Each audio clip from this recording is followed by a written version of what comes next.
Every spiritual journey is unique, beautifully, intricately different.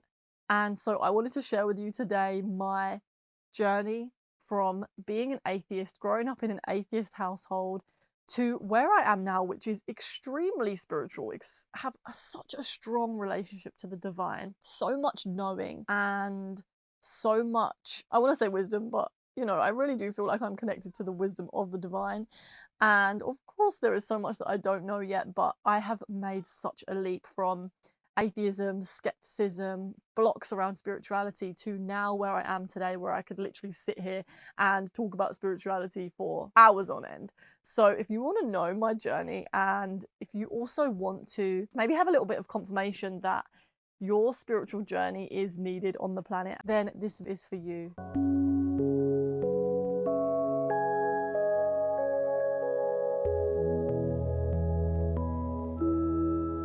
Welcome to the Inner Workshop.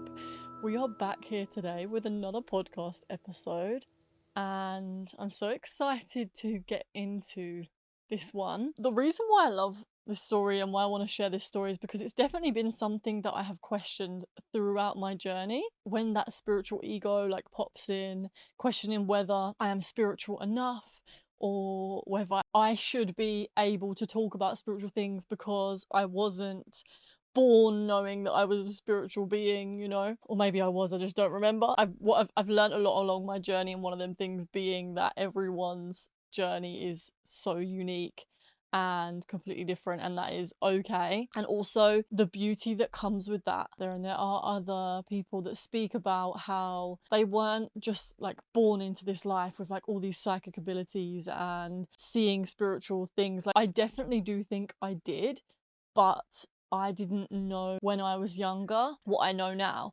And so I didn't perceive the things that I was seeing or what I was experiencing to be spiritual.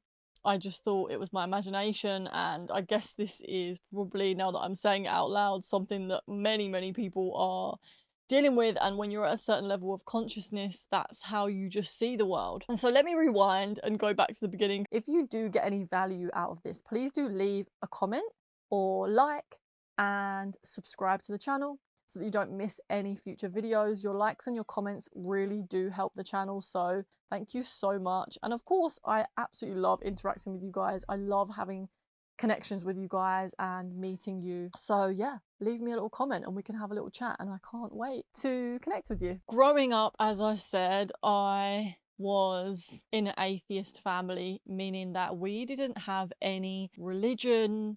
No one really believed in God. To be honest, I don't really even remember that many conversations being had about spirituality at all growing up. I remember thinking to myself that I thought that maybe there was something else out there that was a bigger power than us. I didn't really look that much deeper into it. It's funny because I absolutely love learning about spirituality, talking about spirituality, looking into the spiritual meaning of literally everything. And it's so funny because I feel like there's a lot of my life, especially when I was atheist, I remember feeling quite down and depressed when I was at school and going through a lot of difficult stages and challenging stages. I remember being very insecure and having no confidence, but I just remember the point of where I went through my awakening, and it just feels like everything is so much clearer since that time.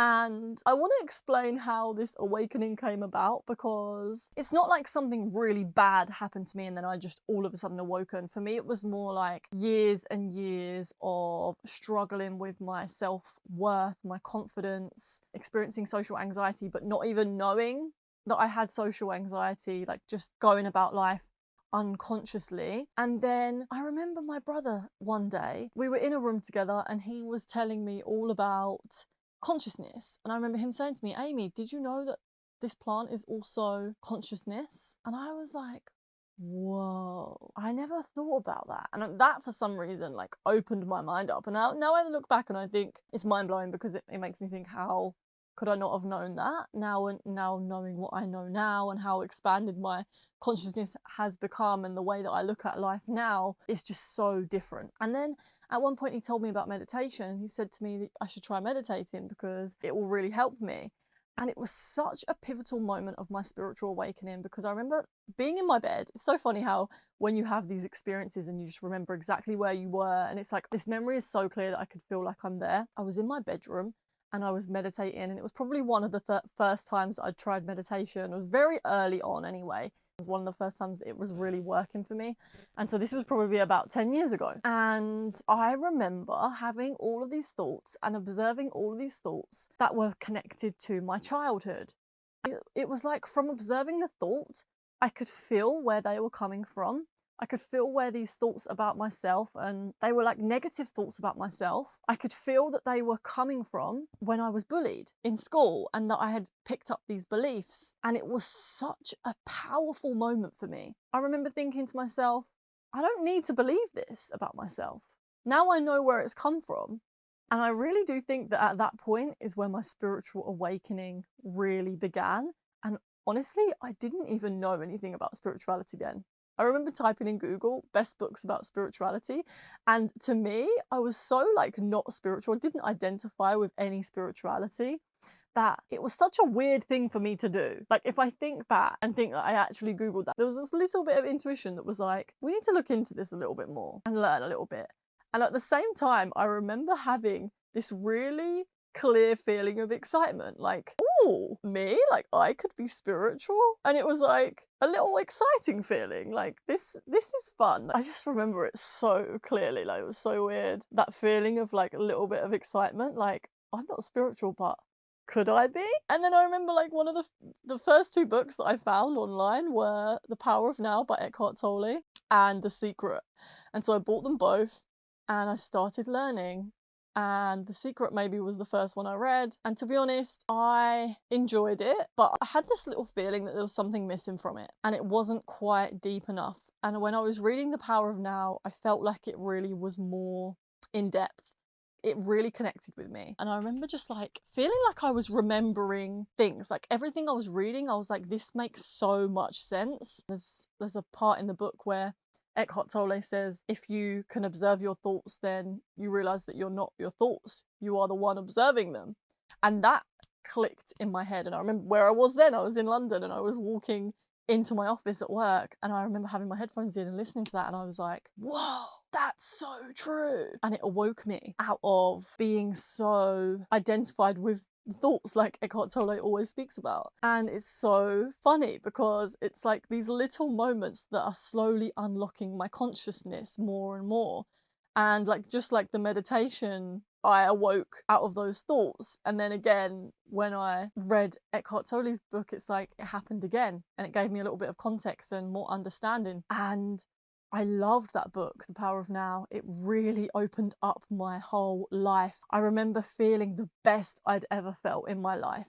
I was so present and I was so happy, and I was like seeing everything in such a positive light. And I remember thinking to myself, like, I'm good now for the rest of my life. Like, I can deal with anything. And little did I know that quite often we can go through many spiritual awakenings through our lives, and we can fall back into the slumber of becoming identified with our ego and going through dark nights of the soul. And I had so much to learn, but at this time I was so naive and I was so cute and I was like so excited about spirituality. And I remember saying to my brother and his friend, it was like three of us in a room, and we were all like really geeking out on spiritual stuff, and I think we were all very like cute and new into this stuff. I remember saying, like, now that I know that I am not my thoughts, and like I know about this presence thing, and I can like tune into the now, like I am good. Like, any situation that comes at me, I am good. And like I said, I didn't know what was coming. It really makes me laugh. Anyway, so cute. Like, I really thought that was it. That was it. Like, I was just gonna be happy for the rest of my life, which is hilarious. And for a good while though, I was on top of the world. I was like walking through nature. Everything just felt like pure bliss all the time. I was walking through nature and I would just cry, like just looking. I would just be walking, going on these walks, and I would just be like, everything is so beautiful. And I was like smelling the scents, and I would be so present. And just everything that I was learning from Eckhart Tolle was just, I was soaking it all in. I was really experiencing everything that he talks about. And so it was just like a beautiful time. And I quit my job. I like made so many different changes in my life. I really took a hold of my life. I started to meditate very consistently. And since then, bearing in mind this is 10 years ago, I remember this feeling that I knew I wanted to be a spiritual teacher. And doesn't that just sound kind of ridiculous? Like the first time I've read this book and I'm like, no, this is what I'm meant to do. Because for me, it was like all clicking so easily. I was like, I've never felt like I understand something so effortlessly and like it's just coming so natural to me. Like I already knew it, but reading the book was just reminding me and bringing me back to information or knowledge or wisdom that I already knew. And the more I would go about life, the more I would understand the book even more. And I remember thinking, I'm meant to be a spiritual teacher. I really want to teach meditation, but I was like in the first year of my journey, so I had absolutely no idea how I was going to do that. And it took me like 10 years to get to this point now where I'm actually doing that. Yeah, I remember just being so into it. And the funny thing is as well, is like since I opened up and I followed that little bit of excitement, that spark has never dwindled. It has only grown. And so one of the things that I wanted to also talk about when I first began my spiritual journey was that I was very skeptical, even though I was so interested in all this stuff. Like I would geek out on learning about this stuff, but I also was very skeptical. There was this little part of me that was a massive skeptic and resistant. And I remember thinking, like, how do all these spiritual people know this stuff? How can they like just come out and just talk about, you know, the afterlife, or they can talk about all this psychic stuff, or just things that I literally talk about all the time now. And to me, it feels so natural and like an inner knowing. And when I just began, I didn't have that like concrete inner knowing. I was more just like flirting with these ideas. And through doing that, I said to myself, look, and I was speaking to my little inner skeptic, and I was like, it's okay. We don't have to believe, but we can just try and we can just experiment with the things that I'm learning. And so that's what I did. And the reason why I am how I am today with how sure I feel about my spirituality is because in the beginning I had that skepticism, and through doing spiritual practices and learning more about spirituality and literally experiencing things through my own practice, I am now at a point where I cannot deny the spiritual dimension. I cannot deny the things that I have experienced. And so that skepticism in many areas has completely vanished. When I had that skeptic, it wouldn't have been right for me to teach spirituality, even though it's so funny that I had this part of me. My soul knew that I was going to be a spiritual teacher. My soul knew that I was going to be speaking about spirituality and that I was meant to be doing this work. But my ego mind wasn't there. Like my human wasn't there yet, because I didn't have that experience and I didn't have that inner knowing in full alignment, my whole being in agreement. And so what I had to do was go through that process of learning and experiencing things. I was reading lots of different books, and I remember just completely shifting my mind. I was able to do things that I wouldn't have been able to do if I hadn't have gone through this process of shifting my mind into more positive places, seeing more opportunities where maybe some people would see a negative. I could see the positive in negative situations, and I was often very, very much looking at the positive side of things. I think this is also something that a lot of people do when they first go in spirituality, is that they are, you know, there's this whole thing in the spiritual community at the moment where they talk about people that are just only love and light, and how that can be quite damaging. But in the beginning of my spiritual journey, I was definitely like that. I was like everything. I was just seeing the positive in everything.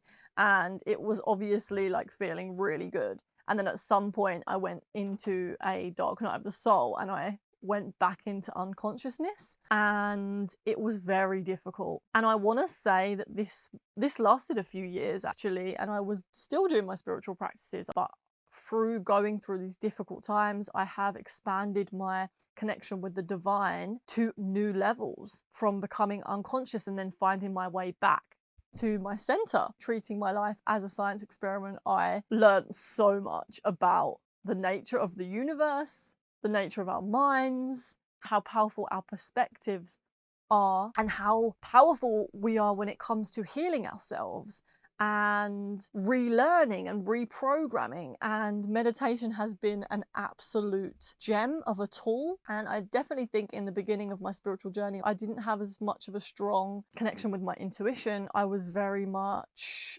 listening to the external teachers, and I was following their lead on things. But I think that's what happens when you're learning things. It's like you have to really throw yourself into other people's work and kind of copy for a little while. And it's the same with art. It's like you copy and you imitate until you can get to a point where, okay, you've matured a little bit, and now I can use what I've learned from others to express and use my own intuition to guide me. And so that is where I have got to now, where I feel like my relationship with the divine has become so much stronger. It's the strongest it's ever been. And I trust myself now more than I ever have. And it's beautiful.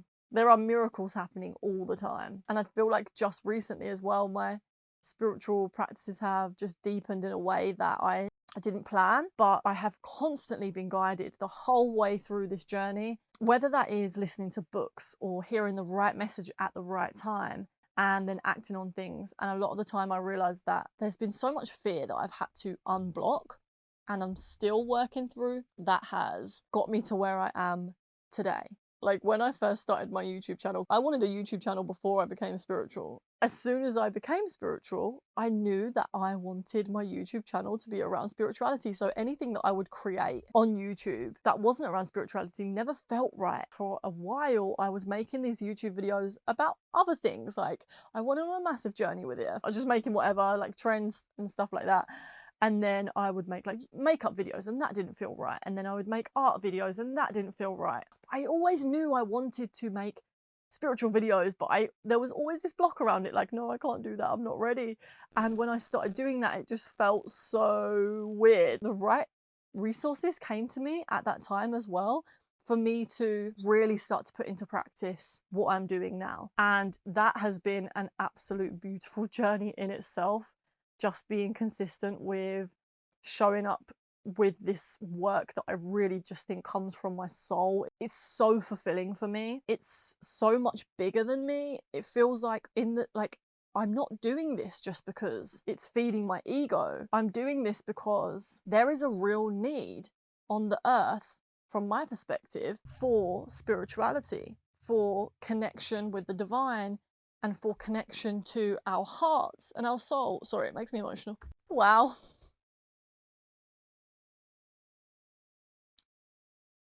It makes me so upset and sad to see how disconnected we are on the planet. And so my heart just wants to keep showing others how they can connect with themselves, because I know how much joy it can bring. I know how much connection it can bring to us as a species, to know that we are all connected. Like, there's nothing more important to me. There's literally nothing more important to me. Like, it makes me so emotional to think about it, but I also feel like a really happy emotion, because like I really do think there is hope. And I'm so grateful that I'm so supported by the divine to do this work, but it's also not about me. It's about the species. It's so funny how I got here. Like, I feel like in the beginning, my want to be a YouTuber, a lot of it was like, I thought it was because of me wanting to be recognized and all of these things. And on the journey of like me really trying that and realizing that that is not going to be sustainable, the difficulties I have had to face when it comes to validation and views and having enough people watching me, and that this cannot be my main driver, because if it's my main driver, like, I will fail. And the only reason that I can do that is because it literally comes from my heart, and it literally comes from a place of, what else am I going to do on the planet? I came here to help people connect with themselves and to see the shadows, and for us to connect with those shadows and really love ourselves, be compassionate with ourselves. That is literally it. It's funny how the more in alignment I become, the less about me it becomes. I love humans, but we have some fucking darkness that we are dealing with, and it's in all of us. And the only way that we are going to improve the state of this planet is by acknowledging that the darkness is in all of us, that we all have shadows. When we are blaming someone else, it's because we have a blind spot in side of us that we're not seeing. And I'm not saying I'm perfect, by the way. I know it's so like cliche to say that, and like, but I really do think it's important for anyone that's teaching spirituality to say that, because sometimes we look at spiritual teachers and think, wow, they're doing everything right, they're perfect. And it's not like that. I speak about things all the time, about like mistakes I've made or things that I've gone through where I am learning through the darkness, through looking at my shadows and through looking at the difficult, painful moments that come up, whether that is in relationship with others or relationship with myself. I am learning from them and then speaking about them and transmuting them into art in the best way that I know how, which is creating videos, creating YouTube videos, creating podcasts, and all of that stuff that I fucking love doing. Obviously, a massive part of the spiritual journey is to know yourself. And through knowing yourself, you understand how you can be of service, how to use your nature to be in harmony with the rest of the collective, with the planet. And we can only do that if we really know ourselves. And a lot of people are just in jobs or doing things that are not in harmony with their nature. And so the quality of what they are doing is not as good. The results that they are getting is not as good. They don't feel fulfilled. They feel burnt out because they're literally forcing themselves to do things that they don't want to do. It's not in alignment. And I know this because I've literally been there, and I pretty much refuse. I do refuse to be out of alignment. I don't think it helps anyone. I don't think it's doing any service to a boss to allow them to hire me for something that is not in alignment with me, because there is someone else out there that can do a better job than me. And so with that being said, this is why I'm so passionate about helping people to connect with their heart, to understand themselves better, to learn about themselves better, so that they can in turn learn about others, understand others better, because when we understand ourselves better, we have a larger capacity to learn about others better and understand others better. When we have compassion for ourselves, we have a larger capacity to have compassion for others. We also are able to see opportunities that are meant for us.